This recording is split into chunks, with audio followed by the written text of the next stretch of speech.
What's the difference between the Sony ZV-E10 Mark I and Mark II? If you're not sure which camera to buy, or if you're thinking about upgrading from the Sony ZV-E10 Mark I, in this video I'll discuss the 5 differences between the two cameras. I'll also show back-to-back comparison footage to see if there's even a difference in video quality. Full disclosure, Sony sent me this camera to play around with a few weeks before it was announced, but this video is not sponsored. They did, however, tell me that they do not plan to discontinue the Mark I. At the end of this video, I'll talk about that and make recommendations on which camera I think would be best for you, depending on which features you think you'd use. So first, let's talk price. You can get the ZV-E10 body only for $700, or with the kit lens for $800. The Mark II is going for $1,000 body only and $1,100 with the new kit lens. So just keep the $300 price difference in the back of your head when we discuss the next couple of camera features and upgrades. Next, let's talk about the difference between the two camera bodies. Here's a side-by-side comparison of the two cameras. The ZV-E10 Mark II is 3.3 millimeters taller than the Mark I. As for girth, the Mark II is going to be 9.4 millimeters thicker. Most of that is in the handle of the Mark II because it houses a larger battery, which I'll discuss in just a second. When it comes to weight, the Mark II only weighs 23 more grams than the Mark I. And this weight also includes the battery and SD cards in both cameras. One of the major upgrades and reasons that I would recommend a Mark II is that it uses the larger NP-FZ100 battery. This is going to give you approximately 170 more photos or 50 more minutes of record time, which is kind of a big deal. The Mark II now also has a better built-in 3-capsule microphone. This allows you to focus on where you want your audio pickup to come from. You can select the back of the camera, the front, or all directions at the same time. Auto mode will automatically switch to the front when face detection is on and the camera locks on someone's face. Another small but kind of awesome change to the body is that they relocated the SD card slot from the bottom of the camera under the battery door on the Mark I to the side of the camera on the Mark II. Depending on what your camera is mounted to, sometimes the battery door might not be accessible. So you have to remove the camera from your tripod or your slider or a gimbal to swap out your card.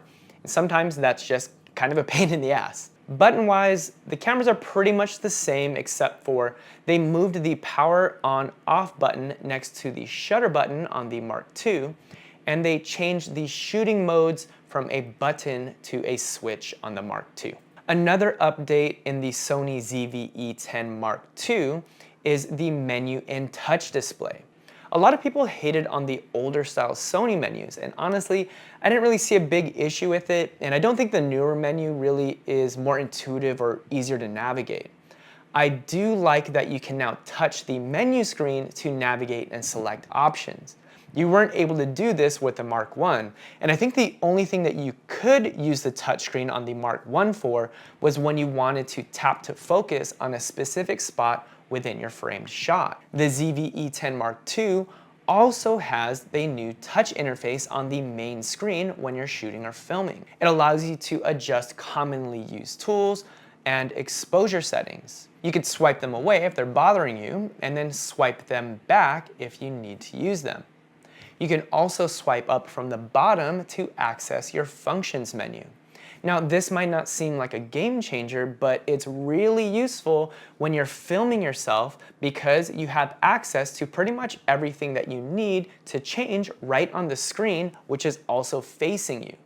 On the Mark I, if you're filming yourself, you need to actually reach behind the camera and blindly use the buttons on the back to navigate to any settings that you want to adjust. Now, this could be a pain in the ass because left is right and right is left when you're doing it backwards, and honestly, it's just 1,000 times easier and faster if you could just tap the screen on what you want to select and adjust, compared to having to hit the button on the back 5 times to the right to move and make a selection, and then hit that little center button on the back to make that selection. Another cool first-time Sony camera feature of the Sony ZV-E10 Mark II is now the screen and options will rotate with the camera when you're shooting vertically. This isn't really a game changer, but I think it's pretty cool, and I think that all cameras are just a firmware update away from being able to do this as well. So next, let's discuss one of the biggest upgrades to the camera, and that is the new sensor and processor. So both cameras have the same size sensor, which is a cropped APS-C, but the Mark II now houses their newer sensor. This is actually the same sensor that can be found in the more expensive A6700 and FX30 cinema camera. Just hang out with me for a little longer and I'll show you some back-to-back test footage from both cameras, and you can compare them for yourself. The Mark II only shoots about 2 more megapixels than the Mark I, but the faster processor leads us to the next big upgrades, which is record formats. On the ZV-E10, you only had one record format option, which was XAVCS. The Mark II now offers XAVCS, HS, and SI. If you have no idea what this is, it's just basically how the video footage is recorded and compressed. Some formats make smaller files of lower quality, while others make larger files of better quality. I'll share a link to another video that breaks this down in the description, but just to save you some time, I record and film everything in XAVCS on any of my Sony cameras. This is just the best quality with the most reasonable file size. When it comes to frame rates, the Mark II now lets you film in 4K at 60 frames per second. During a Zoom meeting with Sony, I asked if they plan to allow 4K 120, and they said it seems just like a simple firmware update. The other Sony cameras that have the same exact sensor and processor can shoot 4K 120. Another major upgrade in the Mark II is now it lets you shoot in 422 10-bit color, while the Mark I only went up to 8-bit. 422 10-bit unlocks the ability to film in true S-Log, which is a flatter picture profile like this that gives you more dynamic range. This is great if you plan to do some color grading like this, and you even have the ability to import LUTs on the camera as well. The Mark I does have an S-Log option, but because it's only 8-bit, the footage falls apart when you try and color grade it. And honestly, even if you don't want to shoot an S-Log or plan on doing any color grading, the Mark II now has S-Cinetoned picture profile, which makes for beautiful straight out of camera footage. This is a feature that was not available on the Mark I. Okay, let's jump into some back-to-back test footage while I discuss who each camera is for.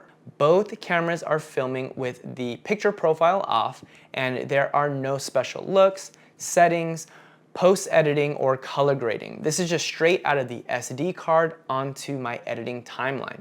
Both cameras are shooting XAVCS 4K 24 frames per second with the same exact lens. However, I did shoot 422 10-bit on the Mark II, so let's see if you could spot the difference. So based on all the things that I talked about in this video, if you are on a tight budget and have absolutely no plans to do any sort of color grading, and you do not care about shooting 4K video at higher frame rates like 60 or even potentially 120 frames per second for high resolution slow motion, then I'd say save your $300 and go with the ZV-E10 Mark I. If you want to do all of those things, or even if you don't want to do all of those things and just have an extra $300 to spend, then I would say the Mark II is your camera. The longer battery life, upgraded menus, and touchscreen options just make it totally worth the extra money. Now, I wouldn't normally recommend a kit lens, but for $100 more, I think it's a great choice to buy the camera with the lens. In another video, I'm going to talk about some APS-C lenses that I would recommend, and I'm going to make a whole other video on the best Sony camera for cooking videos from cheapest to most expensive. I will catch you in the next video. Aloha.